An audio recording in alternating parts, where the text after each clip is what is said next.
Welcome to episode 60 of I Thought I Knew How, a podcast about knitting and life and all sorts. I'm your host, Anne Frost, and this episode was recorded on June 28th, 2021. Today we are taking a deep dive into Shetland lace, the history, some of the techniques involved, and where things stand today. It's a deeply fascinating topic, I have to say. Let's get into it. I say let's get into it, but really we have some housekeeping to take care of first. First, thanks to my two newest patrons, Danielle and Megan, for supporting the show over at patreon.com/IthoughtIknewHow. Patrons are my producers. They pay the bills for this project and receive some benefits in return. Check those out on Patreon. Patrons, our next online knitting event is July 10th at 9 a.m. Eastern Time, which is a Saturday. So I'm hoping that will work for some of you who haven't been able to make it in on our Tuesday knitting times. The next all-listener online knitting time will be the following Tuesday, the 13th of July at 4 p.m. Eastern. I hope to see as many of you there as possible, but I also know that most of us are enjoying summer weather right now, so I understand if beautiful weather is a better draw for the next few months. Thank you to everyone who shared your optimism with Jolene and I as we planned the Macking Our Way Through Shetland trips for this August. Unfortunately, we have passed our deadline for being able to move forward with those this year. The UK is still requiring much of the world to quarantine for 10 days upon arrival. The trends looked positive when we announced the trips, but the new variant has caused an increase in cases and their government is being extra cautious. What happens now? If you already had put down a deposit with Island Vista, you should have received an email from Jolene Garriock of Island Vista with two options to travel with us for next year. We decided to offer the tours twice because there have been so many people wanting to go in 2022 that we think we can run it twice. Those of you who already put down a deposit, you have first choice to choose which trip you'd like to be a part of, and then we will open the registration to everyone else to sign up to fill the remaining spaces on July 6th. So the first option is in May of 2022. Fair Isle Week will run from the 15th to the 22nd of May, and Lace Week will run from the 22nd to the 29th of May. The August 2022 dates will be the 21st to the 28th of August for Fair Isle and the 28th of August to the 4th of September for Lace Week. Again, those who are already registered, you have first chance to pick which trip you'd like to move to, so please contact Jolene as soon as you can, and registration for the rest will open on July 6th. Watch my social media for updates for that. The universe has been pointing me to Shetland lace for the last month or so.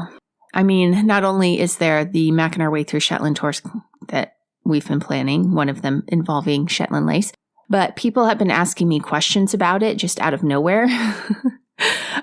I picked up the latest copy of the Shetland Wool Adventures journal, and the first article was about it. A few Facebook posts have come my way. I've cast on the Lauren shawl by Gudrun Johnston. So Shetland lace has just been in my brain. And in the past, it has been something I've been interested in, and I've actually picked up quite a few books that involve Shetland lace information, but I haven't really sat down to do a deep dive and really read them all. So that's what I've been doing over the last few weeks. And it's one of the reasons why this episode is coming out a week late, because I wanted to make sure that I was really doing my best to understand the history as best I could before I presented it to you. As I share what I've learned over the last month, I want to convey two things. First of all, I'm not an expert. I've had one in-person class at a Shetland Wool Week, and I've knit a few small pieces, none of which have been with yarn fine enough to qualify the pieces as fine Shetland lace, but they have incorporated sort of the historical patterns of Shetland lace making. Second, the history of Shetland lace is still being teased out from the myths and assumptions, and there are far better researchers than I who are working on it. A lot of the currently available secondary resources seem to continue to perpetuate misconceptions about the history of lace knitting in Shetland. I've done my best to identify these and leave them out of this episode, but I would also like to draw your attention to Dr. Carol Christensen at the Shetland Museum and Archives and the 2-year lace project that was carried out there to assess their collection. That project drew on the knowledge and experience of community members still engaged in the craft, most notably perhaps being sisters Ann Yunson and Kathleen Anderson. It is completely impossible to do a fully in-depth overview of this topic in roughly 30-ish minutes of podcast content. I have been through over a dozen books and a handful of websites, and just as I was putting this together, I then found a doctoral thesis from 2015 that I've started reading but haven't had time to finish yet. And even still, more information keeps coming at me about this. So there's tons of information out there, and I hope that this is enough to get you interested and start Googling and looking into the show notes to pick up some of the books and do some reading yourself. Because, I took copious notes. If I just read from the notes, this podcast would be a couple hours long. There's so much out there, and it's so fascinating. And by necessity, I'm going to have to leave a lot of the finer details out, but they are out there for you to find. And I want to stress before I begin how strongly I feel that it is important to seek out information on Shetland lace, to try it, and to learn from those who are maintaining the craft. There are finer points that are lost over time because someone didn't think them important enough to record in their memoirs or recollections. There are names of patterns that have been forgotten. There are methods that are being deciphered again through careful examination of existing pieces. But one of the issues with Shetland lace is that the finest examples are literally the finest examples. They were knit with yarns that seem impossibly thin to the modern knitter, and so were damaged or disintegrated over time. It's hard to know how much we've already lost. And oftentimes information that is conveyed in person, just as a passing mention in an informal setting, doesn't make it into manuals. So learning from the masters we still have is essential to preservation. Shetland lace was recently named as a critically endangered craft by the UK's Heritage Craft Association, with no one making their primary income from knitting Shetland lace, an estimated 5 to 10 still engaging in it professionally, with only one of those confirmed. The rest are assumed to be people who are presumed to still be taking commissions from time to time, and only an estimated 11 to 20 people in Shetland itself who have the skills for the craft but do not work professionally. Gladly, some of those people are younger people, but the number is still scary in contrast to how many had been knitting lace in the past. This is all a very lengthy preamble to make it clear as I embark in this episode that I am not an expert, that I will not be able to give a full overview, and will likely get a few things wrong along the way, but I really feel passionately about shining a light on this form of knitting, and so I'm doing the best I can. Humans have done amazing things to get us to this moment in time with all the beauty and comforts we have now, and it really pains me to think that we are constantly losing the knowledge that got us here. It just feels hugely disrespectful to not look back at what our ancestors did and hold it sacred in some small way. All of that said, let's make time for a song break, and then we'll properly dive into our topic for today. This one grew on me as I listened. By the end, I was belting out the chorus along with Mr. Charlie Carter, so don't feel shy about singing along too. This is Every Ounce of Love.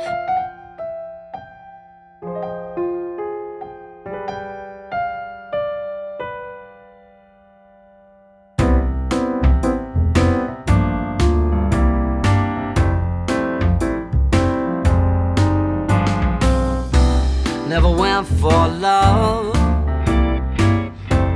never went for heartache, never had the luck,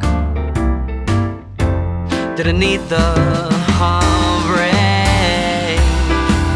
You were searching for something I would find.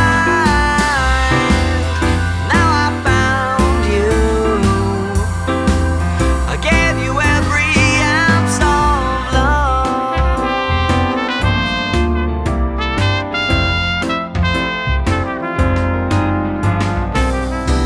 Wouldn't share my thoughts, couldn't show my feelings, wouldn't take the bait, couldn't see the meanings. You were searching for something I would find, and now I found you, I gave you every ounce of love.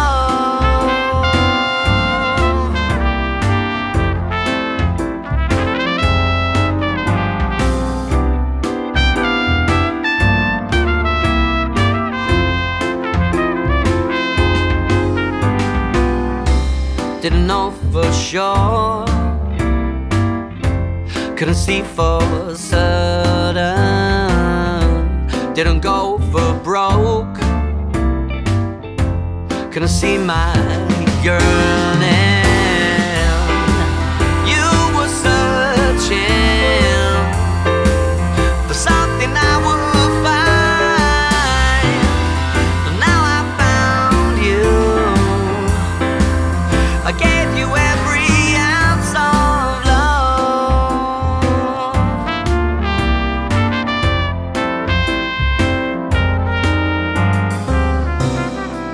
and now it's here, and now it's all around. Couldn't ask for more. Now that I've been crowned, you were searching for something I would find, and now I found you. I gave you every ounce of love, yeah.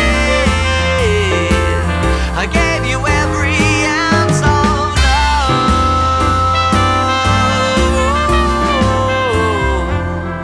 I gave you every ounce of love.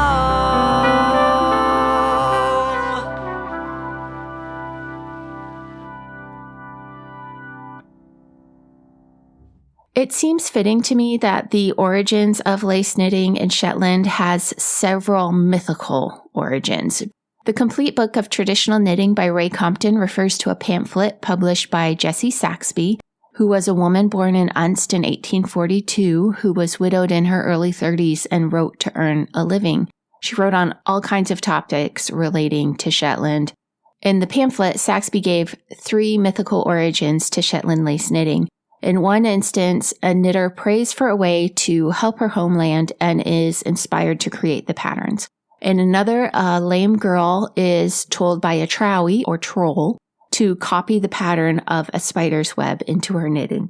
Finally, there is a story of a mermaid who falls in love with a man, and in order to travel on land, the mermaid wove the sea foam into a garment she could wear to protect herself. The local knitters were so intrigued by the patterns in the garment that they rushed to copy it into their work. I love all of these explanations because they all draw on the reality of Shetland lace's history. First, Shetland lace was an important industry for the islanders. Shetland had a hugely disproportionate number of females in the 1800s. Not only did many of the men leave for a good portion of the year to work on fishing boats, but a lot of them died doing it.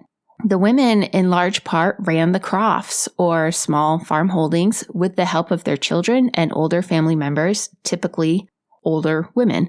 Knitting both kept the family warm, using the resources they had available, which was wool from their Shetland breed sheep that had evolved to life on the rugged island environment, and it provided them with a currency they could use to either trade for goods they wouldn't be able to make on their crofts or for actual money.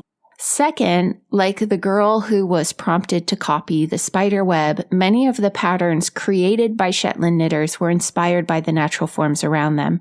Shetland's position in the North Sea has always made it an important trading crossroads, and some of the patterns Shetland lace knitters incorporated into their knitting are drawn from contact with other European countries.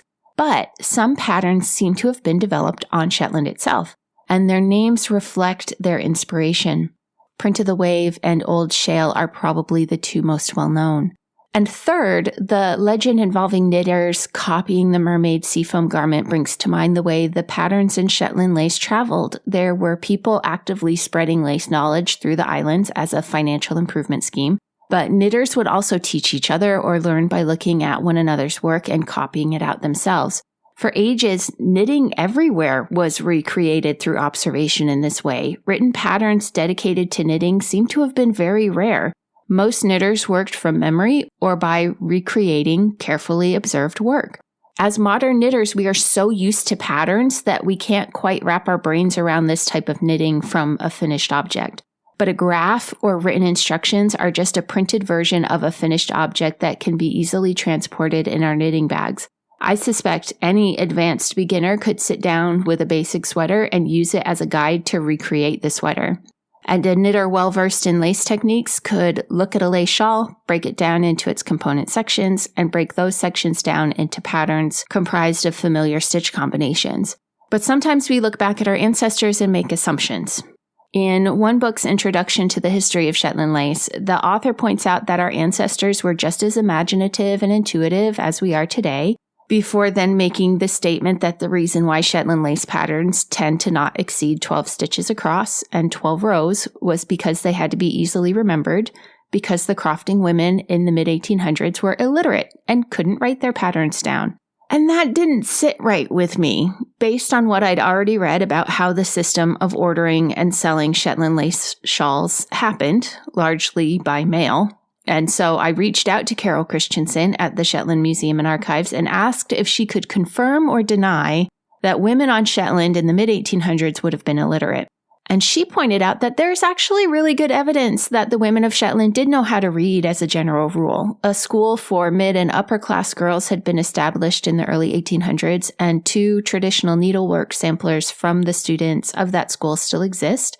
And she adds, Shetlanders had been educated at local schools since at least the very beginning of the 1800s. There were calls to build schools in rural areas to educate children. Education was mainly done by various churches, mainly the Church of Scotland. Their education was mainly related to religion, but they were taught to read the Bible and other religious works. Dr. Christensen goes on to explain that Shetland knitters usually simply made a swatch or other item of clothing to work out patterns before starting on a larger piece. Their knitting was their way of note-taking, not because they were illiterate, but because it was quick work and a better rendition of what to expect with the yarn, gauge, and pattern than if they had sketched it on paper or made written instructions. Today, we often do 3 things: write out the pattern, chart it, and make a swatch. They did all 3 in one.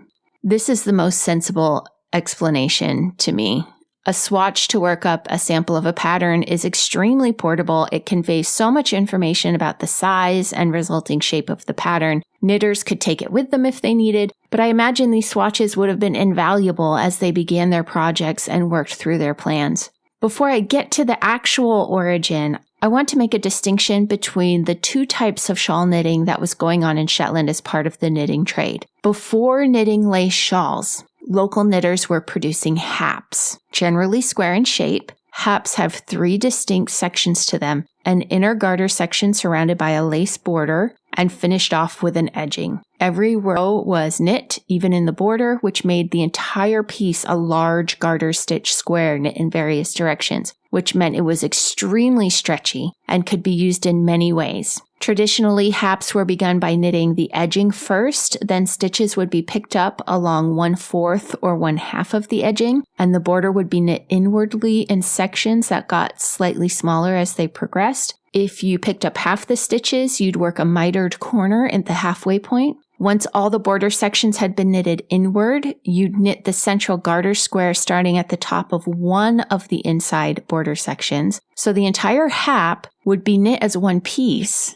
and then you would attach the other 3 border inner edges to the edges of the garter square that you knit. And then the cast-on edge of the edging would be joined to the final end of the edging, and the shawl would be complete. So if you manage to imagine that along with me, then you can picture that the only cast-on and bound-off stitches of the hap are the few stitches at the start and end of the edging, which helped with the overall stretchiness. Generally, they would be worn folded roughly in half over the shoulders and crossed in front with the points tucked into the waistband of their skirts or into a belt. But it could also be pulled up over the head like a hood. It could be used to swaddle an infant or help secure the baby to your body. Haps tended to be knit with undyed yarn, though spinners would sometimes separate the different colored sections of their animals' fleeces and process them separately so they would have different colors to work with, and they would work the borders oftentimes in stripes. The borders most often were done in old shale, which gives a nice wave, and so you can imagine if you work that wave border in different colors, that accentuates that lacy look. Also, just as a side note, it is possible to knit a hap from the inside square towards the outside edging. I saw several references to this being done in the Bigton area of Shetland. In this case, the knitter would knit the large center square, then pick up and knit the border sections outward from there and end with a knitted on edging worked perpendicular to the shawl. This seems to have been rare, though many modern hat patterns follow this method because it seems like it's a little less intimidating for modern knitters and it works up easier on circular needles. When lace knitting took off in Shetland, the demand for haps was part of the boom. They were perfect workaday articles of clothing, knit in yarn slightly thinner than modern two-ply fingering, and they remained popular into the early 1900s when their practical uses were largely replaced by cardigans. Haps are viewed as a distinct category from shawls when talking about Shetland lace. Though there were plenty of women knitting fancy haps, typically with white yarn and often with more patterns involved in the border or in the central garter stitch square. But still, a hap is a hap and a shawl is a shawl. The word hap comes from the Old English word for covering or warming. Shawls in concept originated in the Near East as finely woven fabrics that were worn to indicate your status or wealth. So when shawls made their way into the knitting world, the same held true. They were worked in the best yarns available, typically meaning soft fibers spun at a fine gauge, and the stitch patterns used were chosen for their beauty and technical difficulty. Shawls were meant for displaying on the body as a sign that you had the funds to acquire an article of clothing that required hundreds of hours to produce, and that your daily life didn't require you to engage in activities that would damage such a lovely piece. Haps, on the other hand, were practical items of clothing that were meant to be worn and used. Shetlanders had been producing socks and hats and such to sell to traveling fishermen and traders for literally hundreds of years before fine lace shawls became part of their repertoire. But the foundations were laid for the craft to develop by the early 1800s. In addition to the hap knitting tradition, and the fact that crofters were already knitting to supplement their income. The fleeces of Shetland sheep were unique in that the sheep produced many different grades of wool on one animal. The wool that grew around the neck and behind the ears was the finest, and that wool would be set aside to be used for the best knitting. In fact, the animal in the flock that produced the finest fleece was often kept tethered behind the croft rather than in the fields to prevent it from being stolen. Before lace knitting took off, one of the livelihood projects that was tested out in Shetland was a scheme to grow flax. As well as planting flax, 200 flax spinning wheels were imported to the islands, but the scheme failed when the crop did. However, the spinners in Unst used these flax wheels to spin their best wool from their animals' fleeces into extremely fine singles. Some references I read said that they were capable of spinning the yarn as fine as 5 strands of wool thick. And at this rate, 3,000 yards of yarn could be produced from 1 ounce of wool. The yarn could still be plied and still be incredibly fine.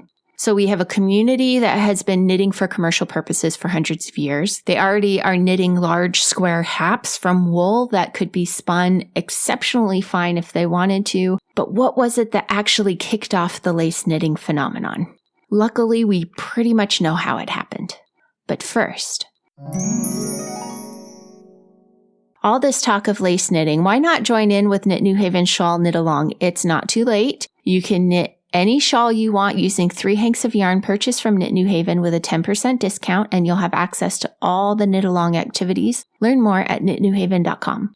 Mark your calendars for October 15th, 2021 for Morehouse Farms Open Farm Day. There will be tours, shopping, a world record attempt, and more. Morehouse is also offering up a Rhinebeck sweater kit in their lovely merino yarn. Look for that at morehousefarm.com and keep your eyes on the Morehouse Farm page on Facebook for more information about Open Farm Day as it becomes available. This is the day before Rhinebeck Sheep and Wool starts, so if you're coming for that, add a day and join us at the farm.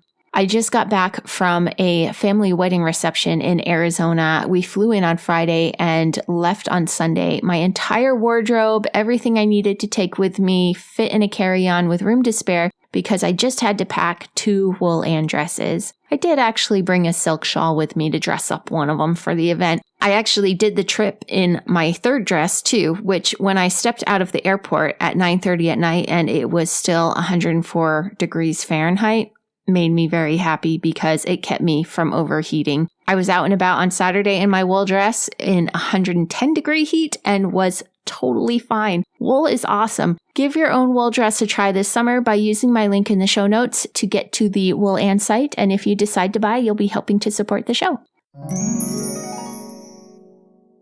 The true origins of Shetland lace knitting is currently traced back to one particular lace knit baby cap. In the past, this baby cap, which is dated to the mid-1830s, has been used to prove that Shetland lace must have predated the existence of the cap because the lace is exceptional and must have been knit by someone who was already a skilled lace knitter. However, there's actually an account on record about how this cap came to be in Shetland and how it affected the development of lace knitting. Rather than paraphrasing, I'm going to read from the actual account published in 1871 in Robert Cowie's A Guide to Shetland. The late Samuel Lang, Esquire of Papdale, when a candidate for the representation of the county in 1833, was, while in Lerwick, the guest of the late Mrs. Charles Ogilvie, to whose infant son, Miss Lang, afterwards sent a present of a beautiful christening cap, knitted by herself of thread, such as is used in the manufacture of the celebrated Leal stockings. This cap was much admired, and a lady related to the family succeeded in making an exact copy of it. While doing so, it occurred to her that fine woolen mitts knitted in a similar style would look well, and she accordingly made a pair, and subsequently a very handsome invalid cap for a gentleman. This was in 1837, when the late Mr. Frederick Dundas first became MP for the county. Having received the cap as a present, the honorable gentleman showed it to his landlady in Lerwick, requesting her to try to induce some of her young acquaintances to imitate it in shawls. This she did, but with little result. In 1839, Mr. Edward Standen of Oxford, while traveling through the islands,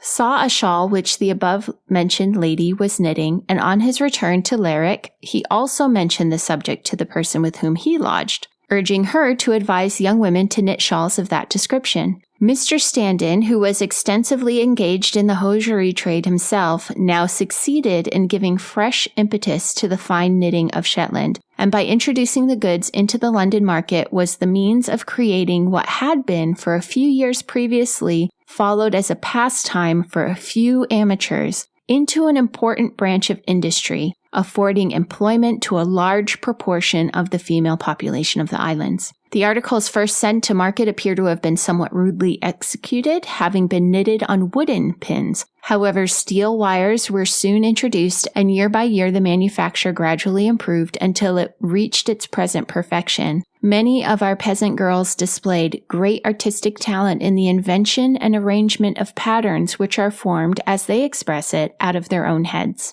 The manufacture of fine Shetland shawls thus became common about 1840, but it was not till 5 years afterwards that the demand for them became very great. About 1850, the shawls were to some extent superseded in the market by veils, in which a large trade was soon carried out. More recently, neckties and various other fancy articles have been produced by the neat-fingered knitters of Shetland. The amount sold is said to yield £10,000 to £12,000 yearly. So there you have it. The foundations were laid as far as a commercial system already being in place, the ability to spin the fine soft fleece into very fine yarns, an established tradition of knitting haps with a unique construction native to the island, that these lace patterns could be applied to them. And then also we had the demand. We had people saying, look, this is lovely. Can you make a shawl that incorporates this look? Shetland lace quickly became in vogue in Victorian Britain, helped along by key gifts made to members of the royal family, as well as displays and demonstrations at grand exhibitions like the Great Exhibit of 1851 in London and in Edinburgh in 1886. An exceptional lace shawl may only require 2 ounces of yarn, despite being as large as 6 feet square, and take a full year to spin, knit, dress, and then get to the resellers in Lerwick. Shawls were sold with an appeal to return them to Shetland to be properly cleaned and blocked when the time came, and some women made their livings doing this work. Any repairs that needed doing could be done at this time too. The washing, repair, and blocking could be done for far, far less than buying a new shawl, so many owners took the time to send them off for this service. This might seem so alien a concept to ship a garment off once a year or so to have it cleaned, but many don't realize that this was actually a common practice. Colonial America became Europe's laundromat in the 1700s, for instance, when the colonists noticed that they were able to get their whites much wider by drying items in the sun draped over green grass and shrubbery. So wealthy families of Europe would send their summer underclothes over in the fall to be cleaned and brightened and returned by the spring, and then they would send their heavier weight items over for the same treatment, which kind of makes you appreciate corner dry cleaners and in-home washing machines all the more, doesn't it?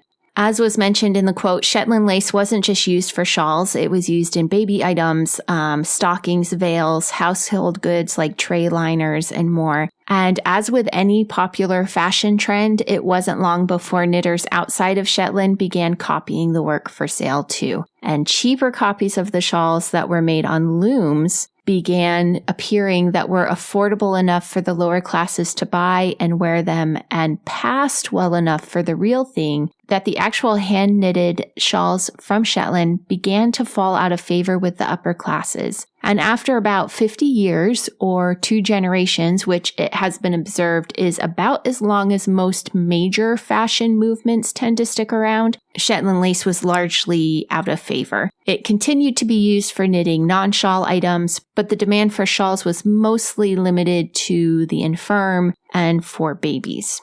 Before addressing the state of Shetland lace today, let's talk about what it is that qualifies something as Shetland lace. And this is a hot topic. Focusing in on just the techniques and materials involved, there seems to be a list of criteria, though, in order for something to be considered Shetland lace. First, it should be knit with Shetland wool, ideally the wool taken from around the sheep's neck and behind its ears, and it should be spun finely. The concept of the wedding ring shawl was used to market Shetland lace to the world. The shawl was knit with yarn so fine that it could pass through a wedding ring. Now, I have seen this done in person, and you should imagine a ring for a larger finger, and imagine the process happening in stages, not as a quick glide through a petite woman's ring, but it's still unquestionably impressive nonetheless. Second, shawls and other rectangular pieces would follow the outward in or inward out, knit all as one piece and join together method that I described earlier in this episode. Both of those things we've already talked about. Finely spun wool and the working either from the inside to the outside or the outside to the inside. The third criterion seems to be the collection of lace patterns used. Some of them, as I mentioned before, were learned from examples of lace knitting originating in other areas, and others were developed in Shetland. Most of these patterns are worked over fewer than 12 stitches and fewer than 12 rows. The best lace knitters were able to use these patterns to create truly impressive works that looked much more complicated than they were. In other areas of Europe at the time, the lace knitters tended to be nuns who were knitting for the church. They had the time and ability to sit in one place and work their way through knitting patterns with repeats of up to 50 stitches. Shetland lace does not tend to be that complicated. That's not to say that the overall effect of the shawl is any less dramatic, though. The placement of the patterns in relation to each other could create the illusion of a more complicated overall pattern. But when you actually break it down, in most cases, when you actually break down what each of those lace patterns are, the individual lace patterns themselves are not particularly tricky.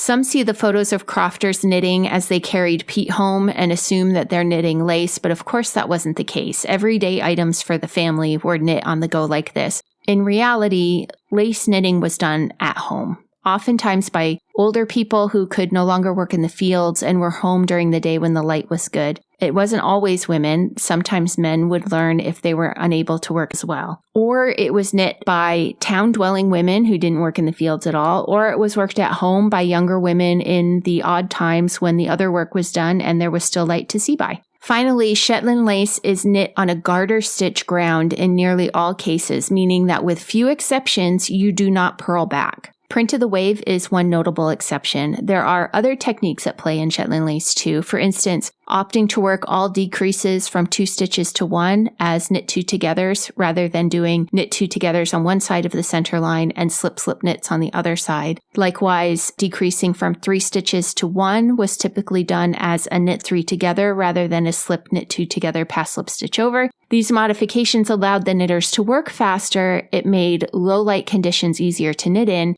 and it took advantage of the fact that the yarn was so fine that it really didn't make a noticeable difference. The lace industry brought a level of financial stability that crofting families otherwise wouldn't have, but it wasn't much when you figured the amount of time that went into it.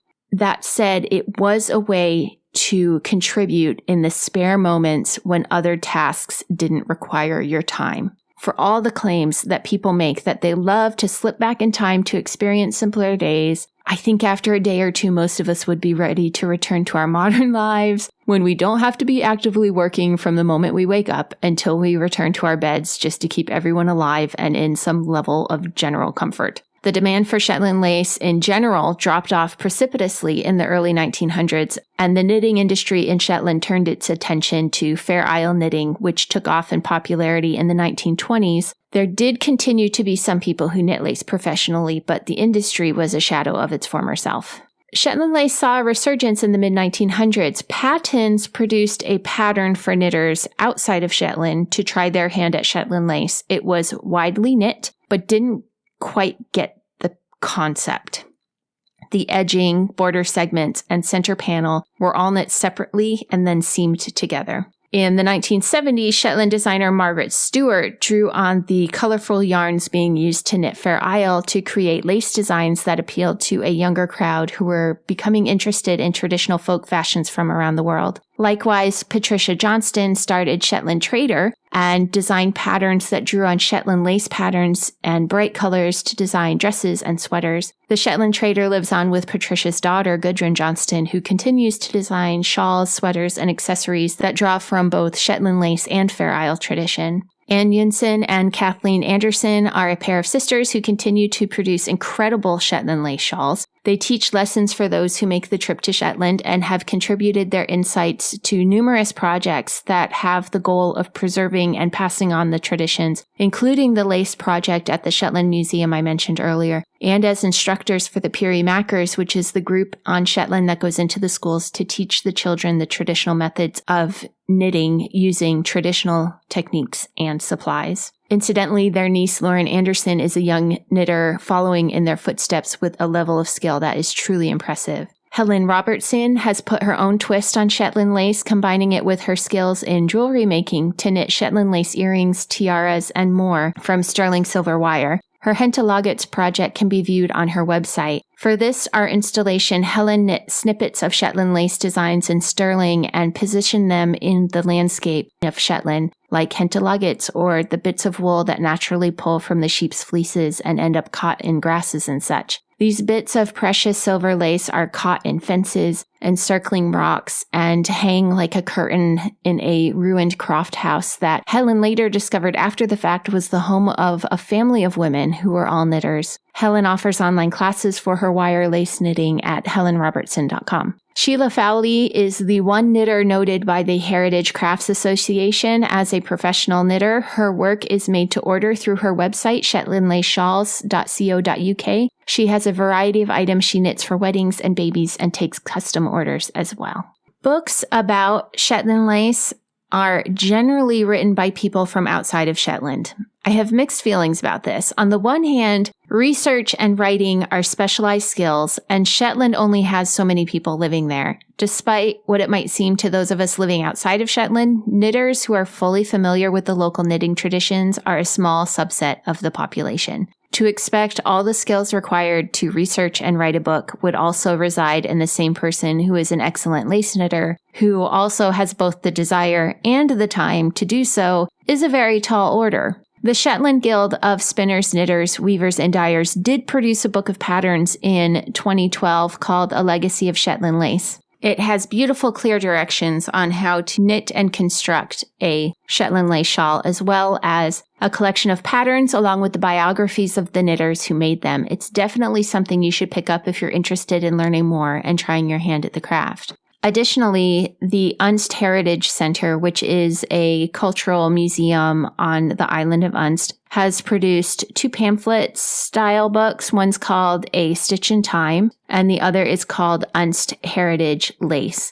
Unst Heritage Lace has a very brief overview of the history of Shetland lace and then has several patterns contained within it, as well as some history sort of scattered throughout the book. Also, there is a book called A Stitch in Time, which is about Unst's fine lace knitting, and it has a lengthier explanation of the history as well as some information on how the wool was processed and spun and some of the history of the women who were teaching and learning and selling their lace. So both of those are great, as well as the Legacy of Shetland Lace book produced by the Guild.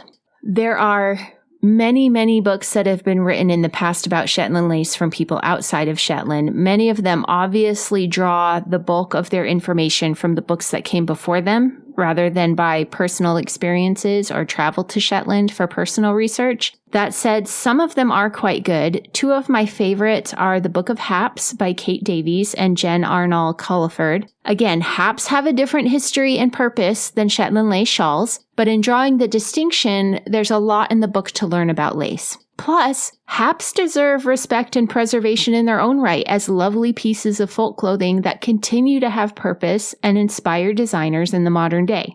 Sharon Miller's Heirloom Knitting, a Shetland Lace Pattern and Workbook, is exemplary. Not only does it give a thorough history of Shetland lace, Sharon also includes lengthy sections of original resources that refer to the development of Shetland lace. She provides clear photos to explain the techniques used to knit and assemble the pieces, and includes enough patterns to keep a lace knitter busy for quite a while. U.S. listeners, the book is exceptionally expensive on Amazon.com, but it can be purchased from the Shetland Times bookshop for the actual list price and shipped, as well as all the other books I've mentioned so far. Or you can purchase a PDF copy from the Heirloom Knitting Etsy shop. If you do purchase from the Shetland Times bookstore, go ahead and pick up the knitting books produced by the Shetland Guild of Spinners, Knitters, Weavers, and Dyers. I would actually really recommend their Fair Isle books as well. And I believe you can get the Unst books I mentioned there also. If you're going to pay the postage from the UK, you may as well make it worth it. When we value crafts, we create a market for them. That said, I don't foresee the return to style of wearing large lace shawls knit in single-ply yarn spun to a thickness of 5 strands of wool fiber. It's just not practical in today's world. Women of means who can afford such things in the modern world don't tend to spend their days managing their homes through housekeepers and receiving visitors. The market for the shawls themselves will likely remain for collectors and occasional weddings. But history has already shown that Shetland lace is an inspiration for design in other ways, and purchasing shawls is not the only way we create a market for the craft. Interest is also a big driver for preservation. When people want to learn more, when they want to take classes to try for themselves, when they purchase books and videos produced by those who have the skills, then enough of a market exists for people to continue to put in the effort to preserve the skills. This does not mean that you have to travel to Shetland to learn directly. Though I would totally love if you did, because that's why we are doing the Lace Weeks of Macking Our Way Through Shetland. But consuming the information produced by local knitters and those who studied the craft is another way to create a market for the craft. In addition to the books I mentioned earlier that you can purchase for your home knitting library, check out the website for the Shetland Lace Project. Follow the Shetland Textile Museum, the Unst Heritage Center, and the Shetland Museum and Archives on social media, and like and share anything they post about Shetland lace to keep this heritage craft in front of people's eyeballs. We've had a solid year of people making the transition from teaching in person to teaching online. Knitters the world over are officially used to learning online this way. Now would be an excellent time for an enterprising Shetland lace knitter to begin offering online classes a few times a month. I'm just suggesting. Again, I know that this is a question of there being the right person with the right knowledge in the right areas who also has the time and the desire, but I'm pretty sure the demand is there. We are just waiting and hoping for someone to do it. Again, my friends, time is such a restriction on a podcast. There is so much to be learned about Shetland lace. I took pages and pages of notes. I've only used a fraction. I'm going to put my list of source materials in the show notes if you want to learn more. I'll even let you know which ones were my favorites and which ones, you might be interested in getting but could probably be avoided. I encourage you to learn more and seek out opportunities to learn more, ideally from those on Shetland, because it really does make a difference to learn from the people who are part of the continuum of original knowledge. Okay, there's my soapbox. I hope you're interested and are going to seek out some more information. One more song for us all before we wrap this up. Hopping onto the sea shanty trend today. This is Annie and the King singing Tall Ships. I'll see you on the other side.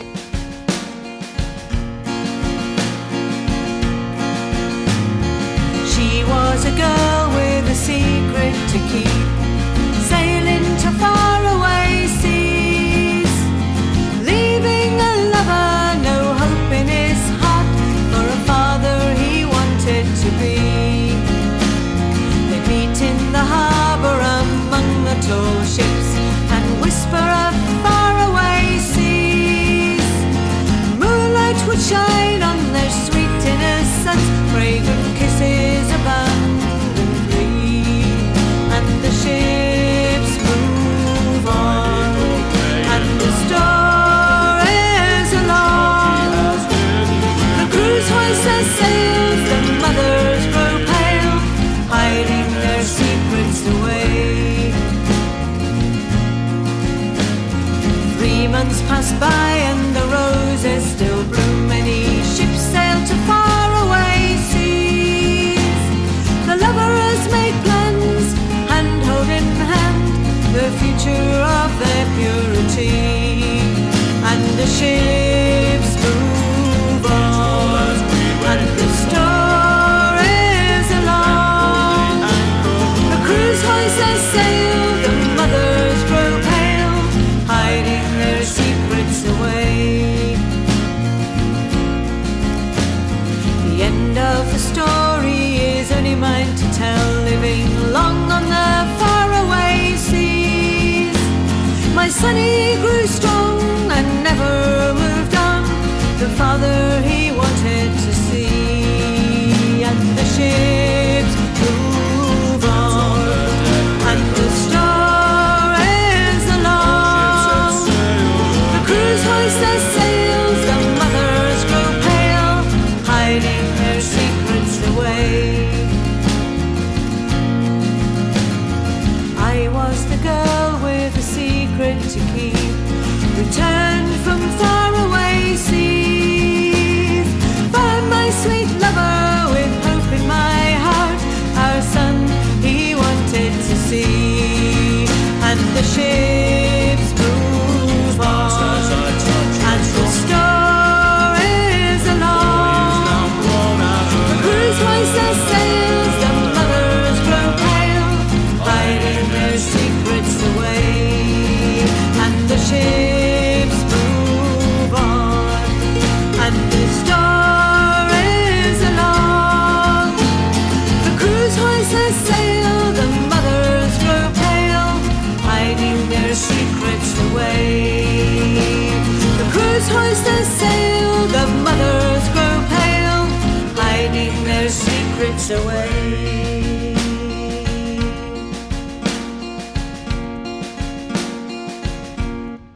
A few more things before I go. In case you are a listener who skips ahead through the beginning of the podcast, we have to reschedule the Macking Our Way Through Shetland tours to 2022. Please go back and listen or follow the link in the show notes to get the updated details. I wrapped up the Fair Isle knitting classes with Uredale Farm last Saturday, and we will be repeating them in the fall. Keep your eyes peeled for more information about that. Our next episode will be an interview with Kel Bacchus, who is the founder of the online Fiberworld event coming up on July 21st through 25th. Watch for that to come out next week. I wanted to point you to the Fiberworld site, though, as classes are filling up. Find that at fiberworldshow.com. As part of the event, I'm offering an hour-long lecture on traveling as a knitter that includes both the why and the how. I would love if you would fit that into your schedule if you are going to be virtually attending that event. I have finished my preview of the I91 Shop Hop. Locals and those who are looking for an excuse to visit New England for a few days, you are going to love it. I was talking to a friend about it the other day, and she was saying that one of her kids works for a rental car company, and they have people coming in to rent cars from Minnesota and North Dakota and other points west to come and take part in the event. The 2 episodes after Kel's interview will be my experience along the crawl to give you a taste of what it's like. The dates for the event itself are August 10th through the 21st, and the hop itself can be done comfortably over 3 days. You can find more information in their Facebook group page. Links for everything, of course, will be in the show notes. This episode's notes are going to be jam-packed. In the meantime, thank you for listening and knitting with me for a bit. If you'd like to support the show, please visit patreon.com/IthoughtIKnewHow to make a monthly pledge. You may also consider making a purchase from one of our sponsors by visiting the website IthoughtIKnewHow.com and clicking the link at the top that says Be a Booster. While you are on that site, you can also find the show notes for each episode. Thank you ever so much to my patrons, Knit New Haven, and Morehouse Farm for supporting the podcast. Find me on my social media accounts as I Thought I Knew How, except on Twitter, where it's just Thought I Knew How. The groups on various platforms are all called I Thought I Knew How Podcast. Until next time, may you be blessed with stitches that never drop, yarn without joins, and plenty of time to knit.